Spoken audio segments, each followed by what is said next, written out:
ಸ್ನೇಹಿತರೆ, E20 ethanol ಮಿಶ್ರಿತ petrol ವಿರುದ್ಧ ದೇಶದ ಜನರು ಆಕ್ರೋಶಗೊಂಡಿದ್ದಾರೆ. ಹಾಗೆ ಕೇಂದ್ರ ಸಚಿವರಾದಂತಹ ನಿತಿನ್ ಗಡ್ಕರಿ ಅವರು ಈ ಸಂಬಂಧ ರಾಜೀನಾಮೆ ನೀಡಬೇಕು ಅಂತ ಆಗ್ರಹಿಸಿದ್ದಾರೆ. ಜೊತೆಯಲ್ಲಿ ಈಗ ತೆಹಸೀನ್ ಪೂನಾವಾಲಾ ಅವರ ನೇತೃತ್ವದಲ್ಲಿ ಟೀಮ್ ಇಂಡಿಯಾ ಒಂದು ಪ್ರತಿಭಟನೆಯನ್ನ ಹಮ್ಮಿಕೊಂಡಿತ್ತು. ಆಗಸ್ಟ್ 4ರಂದು ಈ ಪ್ರತಿಭಟನೆ ಪ್ರಾರಂಭ ಆಗಬೇಕಿತ್ತು. ಒಂದು ರಾಜೀನಾಮೆ ಮತ್ತು ಹಲವು ಬೇಡಿಕೆಗಳನ್ನ ಅದು ಕೇಂದ್ರ ಸರ್ಕಾರದ ಮುಂದಿಟ್ಟಿತ್ತು. ಆದ್ರೆ ಈಗ ಸದ್ಯಕ್ಕೆ ಆ ಪ್ರತಿಭಟನೆ ರದ್ದಾಗಿದೆ. ಯಾಕೆ, ಏನ್ ನಡೀತಾ ಇದೆ ಅನ್ನೋದನ್ನ ಇವತ್ತಿನ ವಿಡಿಯೋದಲ್ಲಿ ನಾನು ನಿಮಗೆ ಹೇಳ್ತಾ ಇದ್ದೀನಿ. ನಿಮ್ಗೆ ನನ್ನ ವಿಡಿಯೋಗಳು ಇಷ್ಟ ಆದ್ರೆ ಸಬ್ಸ್ಕ್ರೈಬ್ ಮಾಡಿ, ಶೇರ್ ಮಾಡಿ, ಹಾಗೆ ನೋಟಿಫಿಕೇಶನ್ ಬಟನ್ ಒತ್ತೋದು ಮಾತ್ರ ಮರಿಬೇಡಿ. ನೀವು ನೋಡ್ತಾ ಇದ್ದೀರಾ ವಾಯ್ಸ್ ಆಫ್ ಪದ್ಮಾ.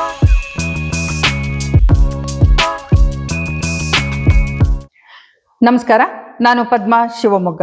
ಸ್ನೇಹಿತರೆ, E20 ಎಥೆನಾಲ್ ಮಿಶ್ರಿತ ಪೆಟ್ರೋಲ್ ನಿಂದ ಆಗುವ ಅನಾಹುತಗಳು ಏನು ಅನ್ನೋದು ನಿಮ್ಗೆಲ್ರಿಗೂ ಗೊತ್ತಿದೆ. ಗಾಡಿ ಓಡಿಸ್ತಿರುವಂತ ಎಲ್ಲರಿಗೂ ಕೂಡ ಇದು ಗೊತ್ತಿದೆ. ಅವರನ್ನು ಚಿಂತಾಕ್ರಾಂತರನ್ನಾಗಿ ಮಾಡಿತ್ತು ಮತ್ತು ಆಕ್ರೋಶವನ್ನು ಕೂಡ ಅವರಲ್ಲಿ ಉಂಟು ಮಾಡಿತ್ತು. ಯಾಕೆ ಅಂತಂದ್ರೆ E20 ಎಥೆನಾಲ್ ಮಿಶ್ರಿತ ಪೆಟ್ರೋಲ್ ನಿಂದ ಗಾಡಿಗಳು ಹಾಳಾಗ್ತಿದೆ. ಅದಕ್ಕೆ ಬೇಕಾಗಿದ್ದಂತ ಸೂಕ್ತವಾದ ಎಂಜಿನ್ ಈಗ ಏನು ರಸ್ತೆ ಮೇಲೆ ಇರುವಂತ ಗಾಡಿಗಳಲ್ಲಿ ಇಲ್ಲ ಅನ್ನುವಂಥದ್ದು. ಹಾಗಾಗಿ ಕೇಂದ್ರ ಸರ್ಕಾರ ದಿಢೀರಂತ ಜನರ ಮೇಲೆ ಇದನ್ನ ಹೇರಕ್ಕೆ ಹೊರಟಿರೋದ್ರ ಬಗ್ಗೆ ಜನ ಆಕ್ರೋಶಗೊಂಡಿದ್ರು. ಅಷ್ಟೇ ಅಲ್ಲ, ಈ 100 ಎಥೆನಾಲ್ ವರ್ಗೆ ಕೂಡ ಒಂದು ಪೆಟ್ರೋಲ್ ಬದಲಿಗೆ ಆ ಸ್ಥಾನಕ್ಕೆ ಎಥೆನಾಲ್ ಅನ್ನ ತರೋ ಪ್ರಯತ್ನ ಕೂಡ ಕೇಂದ್ರ ಸರ್ಕಾರದ ಯೋಚನೆಯಲ್ಲಿತ್ತು. ಅದನ್ನು ಕೂಡ ಅದು ಸ್ಪಷ್ಟವಾಗಿ ಹೇಳಿತ್ತು. ಇದೆಲ್ಲದರ ಬಗ್ಗೆ ಏನು ಕೇಂದ್ರ ಸಚಿವರಾದಂತಹ ನಿತಿನ್ ಗಡ್ಕರಿ ಅವರು ಮಾಹಿತಿಯನ್ನ ನೀಡಿದ್ರು. ಆಗ್ಲಿಂದಾನೇ ಆಕ್ರೋಶ ಹೆಚ್ಚಾಗ್ತಾ ಹೋಯ್ತು, ಪ್ರತಿಭಟನೆ ಹೆಚ್ಚಾಗ್ತಾ ಹೋಯ್ತು. ಮತ್ತೆ ಈ ಸಂಬಂಧ ನಿತಿನ್ ಗಡ್ಕರಿ ಅವರು ರಾಜೀನಾಮೆ ನೀಡಬೇಕು ಅಂತ ಕೂಡ ಜನ ಆಗ್ರಹಿಸ್ತಾ ಇದ್ರು. ಅದರ ಬೆನ್ನಲ್ಲೇನೆ ಏನು ಇತ್ತೀಚೆಗೆ ನಡೆದಂತ ಒಂದು ಸಿಜೆಪಿ ಹೋರಾಟದಿಂದ ಸ್ಫೂರ್ತಿ ಪಡೆದಂತಹ ಹಲವರು ಪ್ರತಿಭಟನೆಗೆ ಮುಂದಾಗಿದ್ರು. ಈಗ ಮೊದಲಿಗೆ ತೆಹಸೀನ್ ಪೂನಾವಾಲಾ ಎನ್ನುವವರ ನೇತೃತ್ವದಲ್ಲಿ ಟೀಮ್ ಇಂಡಿಯಾ ಅನ್ನುವಂತ ಒಂದು ತಂಡ ಕೂಡ ಈಗ ಸಿದ್ಧ ಆಗಿತ್ತು. ಆಗಸ್ಟ್ 4ನೇ ತಾರೀಕು ಅವರು ದೆಹಲಿನಲ್ಲಿ E20 ಎಥೆನಾಲ್ ವಿರುದ್ಧ ಕೇಂದ್ರ ಸಚಿವರ ರಾಜೀನಾಮೆಗೆ ಆಗ್ರಹಿಸಿ ಪ್ರತಿಭಟನೆಯನ್ನ ಹಮ್ಮಿಕೊಂಡಿತ್ತು. ಅದನ್ನ ಪ್ರಕಟಿಸಿ ಕೂಡ ಇದ್ರು. ಅದಾದ್ಮೇಲೆ ಏನೇನ್ ಬೆಳವಣಿಗೆಗಳಾಯ್ತು ಅನ್ನೋದನ್ನ ನಾನು ಹೇಳ್ತಾ ಇದ್ದೀನಿ. ಮೊದಲಿಗೆ ಈ ಟೀಮ್ ಇಂಡಿಯಾದ ಬೇಡಿಕೆಗಳೇನು ಅನ್ನೋದನ್ನ ನಾವು ನೋಡೋಣ. ತೆಹಸೀನ್ ಪೂನಾವಾಲಾ ನೇತೃತ್ವದ ಟೀಮ್ ಇಂಡಿಯಾಗೆ ಸಾಮಾಜಿಕ ಜಾಲತಾಣದಲ್ಲಿ ಸಾವಿರಾರು ಜನ ಬೆಂಬಲವನ್ನ ಸೂಚಿಸಿದ್ದಾರೆ. ಹಾಗಾಗಿ ಇವರ ಬೇಡಿಕೆ 5 ಬೇಡಿಕೆಗಳು ಏನಿದೆ ಅವುಗಳು ಏನೇನು ಅಂತ ನೋಡೋಣ. ಅಂದ್ರೆ ಅದು ಚಾಯ್ಸ್ ಮತ್ತೆ ಪ್ರೈಸ್, ಆಯ್ಕೆಯ ಸ್ವಾತಂತ್ರ್ಯ ಮತ್ತು ಸೂಕ್ತವಾದಂತ ಬೆಲೆಯನ್ನ ನಿಗದಿ ಮಾಡಬೇಕು ಅನ್ನೋದ್ರ ಮೇಲೆ ಇದೆ. ಮೊದಲಿಗೆ ಈ ಮೊದಲು ಇದ್ದಂತ E10 ಪೆಟ್ರೋಲ್ ಅನ್ನ ನೀವು ಲಭ್ಯತೆ ಬೇಕು ನಮ್ಗೆ ಅಂತ. ಅಂದ್ರೆ ನಮ್ಮ ದೇಶದಲ್ಲಿ ಈಗ ರಸ್ತೆಯಲ್ಲಿರುವಂತಹ ವಾಹನಗಳಲ್ಲಿ 80-90% ವಾಹನಗಳು E10ಗೆ ಹೊಂದುವಂತ ಸೂಕ್ತವಾದಂತ ಎಂಜಿನ್ ಇರುವಂತ ವಾಹನಗಳಾಗಿದೆ. ಹಾಗಾಗಿ E10 ಅನ್ನುವಂತ ಎಥೆನಾಲ್ ಮಿಶ್ರಿತ ಪೆಟ್ರೋಲ್ ಅನ್ನ ನೀವು ಒಂದು ಅವಶ್ಯಕತೆ ನಮ್ಗಿದೆ, ಅದನ್ನ ಲಭ್ಯತೆಯನ್ನ ನೀವು ಒದಗಿಸ್ಬೇಕು ಅನ್ನುವಂಥದ್ದು. ಮತ್ತೊಂದು E0 ಅಂದ್ರೆ ಶುದ್ಧವಾದಂತ ಪೆಟ್ರೋಲ್ ಅನ್ನು ಕೂಡ ಆಯ್ಕೆ ಮಾಡಿಕೊಳ್ಳೋ ಸ್ವಾತಂತ್ರ್ಯವನ್ನ ಒಂದು ಗ್ರಾಹಕನಿಗೆ ನೀಡಬೇಕು. ಅದರ ಲಭ್ಯತೆ ಕೂಡ ಇರಬೇಕಾಗಿದೆ ಪೆಟ್ರೋಲ್ ಬಂಕ್ ಅಲ್ಲಿ ಅನ್ನುವಂಥದ್ದು. ಇನ್ನೊಂದು ಬೇಡಿಕೆ ಏನು ಅಂತಂದ್ರೆ, ಶುದ್ಧ ಪೆಟ್ರೋಲ್ಗೆ ಇವರು ಏನು ನಿಗದಿ ಮಾಡಿದ್ದಾರೆ ದರ ಅದು ಅಧಿಕವಾಗಿದೆ, ಅದನ್ನ 90 ರೂಪಾಯಿಗೆ ಸುಮಾರು 90 ರೂಪಾಯಿಗೆ ಇಳಿಸಬೇಕು ಅನ್ನುವಂಥದ್ದು. ಮತ್ತೊಂದು E20 ಎಥೆನಾಲ್ ಮಿಶ್ರಿತ ಪೆಟ್ರೋಲ್ ಹಾಕಿಸ್ಕೊಳ್ಳೋರು ಯಾರಾದ್ರೂ ಹಾಕಿಸ್ಕೊಳ್ಳಿ, ಅದನ್ನ ಪ್ರತ್ಯೇಕವಾಗಿ ಸರಬರಾಜು ಮಾಡಬೇಕು.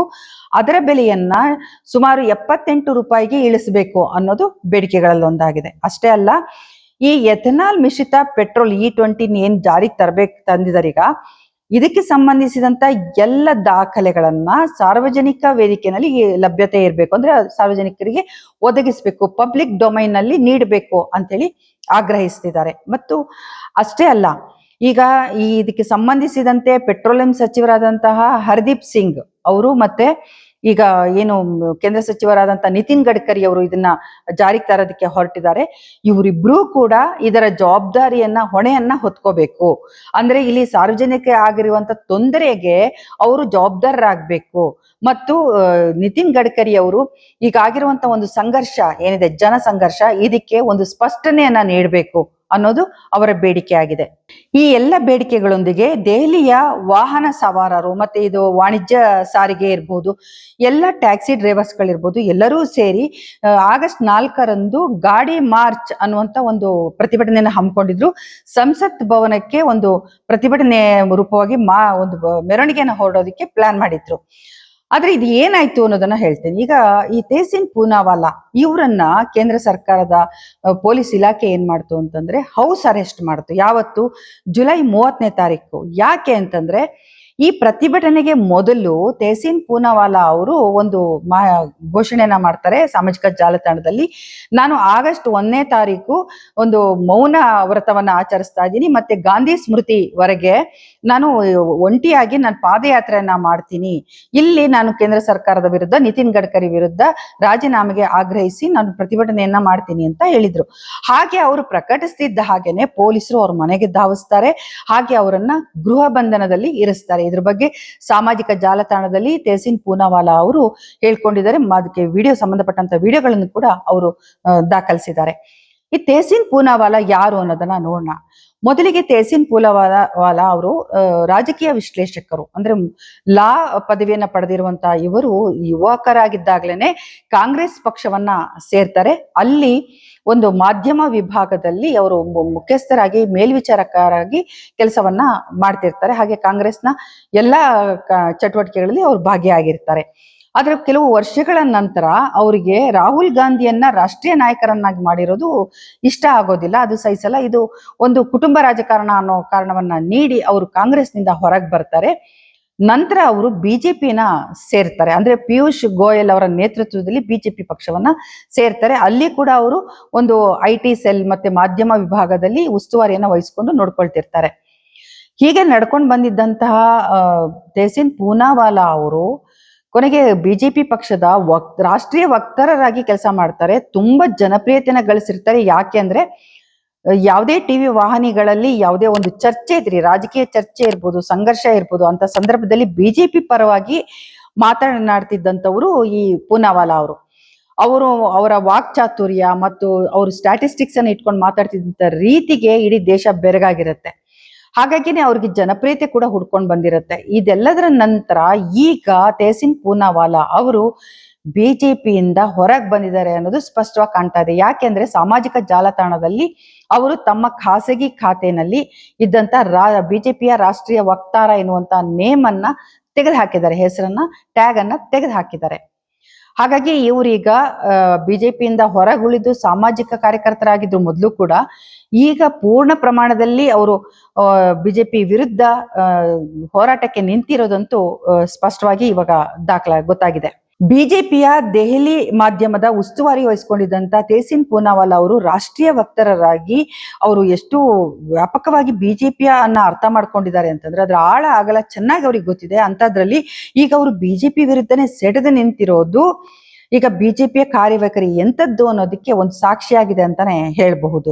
ಇದೆಲ್ಲದರ ಜೊತೆ ಈಗ ಸಿಜೆಪಿ ಪಕ್ಷ ಕೂಡ, ಅಂದ್ರೆ ಏನು ಕಾಕ್ರೋಚ್ ಜನತಾ ಪಾರ್ಟಿ, E20ಗೆ ಕೂಡ ಬೆಂಬಲವನ್ನ ಸೂಚಿಸ್ತಾ ಇದೆ. ಇದು ಮೊದಲೇ ಹೇಳಿತ್ತು, ನಾವು ದೇಶದಾದ್ಯಂತ ಯಾವುದೇ ಅನ್ಯಾಯದ ವಿರುದ್ಧ ಹೋರಾಟಕ್ಕೂ ಕೂಡ ನಮ್ಮ ಬೆಂಬಲ ಇರುತ್ತೆ ಅಂತೇಳಿ. ಹಾಗೆ E20ಗೆ ಕೂಡ ಅದರ ಲೀಡರ್ಗಳು ಈಗ ಬೆಂಬಲವನ್ನ ಸೂಚಿಸಿದ್ದಾರೆ. ಆದ್ರೆ ಇದರ ನಡುವೆ ಈಗ ಕೇಂದ್ರ ಸರ್ಕಾರದವರು ಮುಂದಿನ ಅಪಾಯವನ್ನ ಅರಿತು ಕೂಡಲೇ ಈ ಟೀಮ್ ಇಂಡಿಯಾ ಏನ್ ಎಥನಾಲ್ ವಿರುದ್ಧ ಹೋರಾಟ ಇಳಿತಿದ್ದಾರೆ, ಆ ಟೀಮ್ ಇಂಡಿಯಾದವರನ್ನ ಈಗ ಮಾತುಕತೆಗೆ ಕರಿತೀವಿ ಅಂತ ಹೇಳಿದ್ದಾರೆ.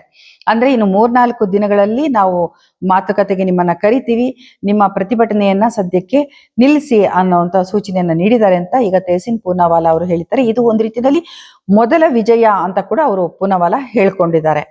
ಇನ್ನೊಂದೆಡೆ ಯುವ ಕಾಂಗ್ರೆಸ್ನವರು ಕೂಡ ನಿತಿನ್ ಗಡ್ಕರಿ ನಿವಾಸದತ್ತ ಮೆರವಣಿಗೆ ಬಂದು ಪ್ರತಿಭಟನೆಯನ್ನ ಮಾಡಿ ಈಗ ನಿತಿನ್ ಗಡ್ಕರಿ ಮನೆಯ ಮುಂದೆ ಪ್ರತಿಭಟನೆಯನ್ನ ಮಾಡಿದ್ರು.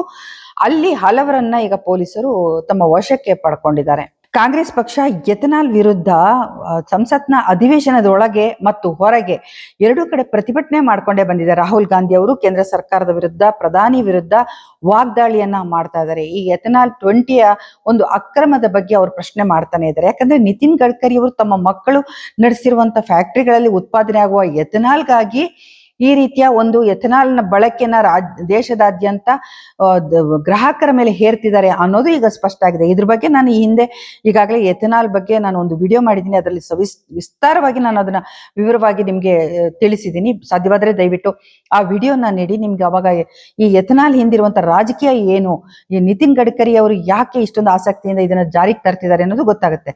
ಆಮೇಲೆ ಇನ್ನೊಂದು ಮುಖ್ಯವಾದಂತ ಪ್ರಶ್ನೆ ಏನು ಅಂತಂದ್ರೆ, ಈಗ ಈ ಪೆಟ್ರೋಲಿಯಂ ಸಚಿವರಾದಂತಹ ಹರ್ದೀಪ್ ಸಿಂಗ್ ಅವರು ಇದ್ರ ಬಗ್ಗೆ ಮಾತಾಡಬೇಕು. ಆದ್ರೆ ಕೇಂದ್ರ ಸಚಿವರಾದಂತಹ ಒಂದು ಸಾರಿಗೆ ಸಚಿವರಾಗಿರುವಂತಹ ನಿತಿನ್ ಗಡ್ಕರಿ ಅವರು ಯಾಕೆ ಇದ್ರ ಬಗ್ಗೆ ಮಾತಾಡ್ತಾರೆ, ಯಾಕೆ ಈ ನಿರ್ಧಾರಗಳನ್ನ ತಗೊಳ್ತಾರೆ ಅಂತ ಅಂದ್ರೆ, ಇಲ್ಲಿ ಪ್ರತಿಯೊಂದು ನಿರ್ಧಾರವು ಅಂದ್ರೆ ದೇಶದಲ್ಲಿ ತೆಗೆದುಕೊಳ್ಳುವಂತ ಪ್ರತಿಯೊಂದು ನಿರ್ಧಾರವೂ ಕೂಡ 2-3 ಕಡೆ ಒಂದು ಕೇಂದ್ರೀಕರಣ ಆಗಿದೆ ಅಂತ ಹೇಳ್ಬೋದು. ಅದನ್ನ ಸೆಂಟ್ರಲೈಸ್ಡ್ ಅಂತ ಏನ್ ಹೇಳ್ತೀವಿ. ಈಗ ಅದು ಅಮಿತ್ ಶಾ ಮನೆ, ನಿತಿನ್ ಗಡ್ಕರಿ ಪ್ರಧಾನಿ ಮನೆ, ಇವರ ಕಚೇರಿಗಳಲ್ಲೇ ಇದು ನಿರ್ಧಾರ ಆಗ್ತಿದ್ಯಾ? ಉಳಿದ ಸಚಿವರೆಲ್ಲರೂ ಕೂಡ ಒಂದು ಬರೀ ಆಟ ಕುಂಟು ಲೆಕ್ಕಕ್ಕಿಲ್ಲ ಅನ್ನೋ ರೀತಿನ, ಇದು ಇಲ್ಲಿ ಜನರು ಎತ್ತಿರುವಂತ ಒಂದು ಪ್ರಶ್ನೆ ಅಂತಾನೆ ಹೇಳ್ಬೋದು. ಈಗ ಸಿಜೆಪಿ ನಾಯಕರು ಕೂಡ ಇದ್ರ ವಿರುದ್ಧ ತಮ್ಮ ಆಕ್ರೋಶವನ್ನು ವ್ಯಕ್ತಪಡಿಸಿದ್ದಾರೆ, ಹೇಳಿಕೆಗಳನ್ನ ಕೂಡ ನೀಡಿದ್ದಾರೆ. ಸ್ವತಃ ನಿತಿನ್ ಗಡ್ಕರಿ ಅವರೇ ಹೇಳ್ತಾರೆ, ಈ ಎಥೆನಾಲ್ ಮಿಶ್ರಿತ E20 ಪೆಟ್ರೋಲ್ ಅನ್ನ ಬಳಸೋದ್ರಿಂದ ಗಾಡಿಗಳ ಮೈಲೇಜ್ ಕಡಿಮೆ ಆಗುತ್ತೆ. ಪ್ರತಿಶತ ಅಂದ್ರೆ 6% ಮೈಲೇಜ್ ಕಡಿಮೆ ಆಗುತ್ತೆ ಅನ್ನೋದನ್ನ ಅವರು ಒಪ್ಕೊಂಡಿದ್ದಾರೆ, ಅವರು ಹೇಳಿಕೆನ ನೀಡಿದ್ದಾರೆ. ಹೀಗಿದ್ರೂ ಕೂಡ ಗ್ರಾಹಕರ ಒಂದು ಜೀವನದಲ್ಲಿ ಮತ್ತ ಅವರ ಸ್ವಾತಂತ್ರ್ಯವನ್ನ ಕಿತ್ಕೊಳ್ಳೋಂತ ಒಂದು ಪ್ರಯತ್ನ ಮಾಡ್ತಿದ್ದಾರೆ, ಜೀವನದಲ್ಲಿ ಆಟ ಆಡ್ತಿದ್ದಾರೆ ಅಂತಾನೆ ಹೇಳ್ಬೇಕು. ಈಗ ಮಾತುಕತೆಯ ನಂತರ ಇವರು ಯಾವ ನಿರ್ಧಾರಕ್ಕೆ ಬರ್ತಾರೆ ಅನ್ನೋದನ್ನ ನಾವು ಕಾದ್ ನೋಡ್ಬೇಕಾಗಿದೆ. ಸ್ನೇಹಿತರೆ, ಇನ್ನಷ್ಟು ಇಂತಹ ಮಾಹಿತಿಗಳಿಗಾಗಿ ನೀವು ನನ್ನ ವಾಯ್ಸ್ ಆಫ್ ಪದ್ಮ ಯೂಟ್ಯೂಬ್ ಚಾನಲ್ನ ದಯವಿಟ್ಟು ಸಬ್ಸ್ಕ್ರೈಬ್ ಮಾಡಿ. ನಿಮ್ಮ ಸಬ್ಸ್ಕ್ರಿಪ್ಷನ್ ನನ್ನ ಯೂಟ್ಯೂಬ್ ಚಾನಲ್ಗೆ ಒಂದು ಶಕ್ತಿ, ಹಾಗೆ ನಾನು ಇನ್ನಷ್ಟು ಪ್ರೋಗ್ರಾಮ್ಗಳನ್ನ ಮಾಡೋಕೆ, ವಿಡಿಯೋಗಳನ್ನ ಮಾಡೋದಕ್ಕೆ ಸಹಾಯ ಆಗುತ್ತೆ ಅಂತ ಹೇಳ್ತೀನಿ. ಹಾಗೆ ಈ ವಿಡಿಯೋಗಳನ್ನ ಶೇರ್ ಮಾಡಿ ಅಂತ ಹೇಳ್ತಾ ನಿಮ್ಗೆಲ್ರಿಗೂ ಒಳ್ಳೇದಾಗ್ಲಿ. ನಮಸ್ಕಾರ.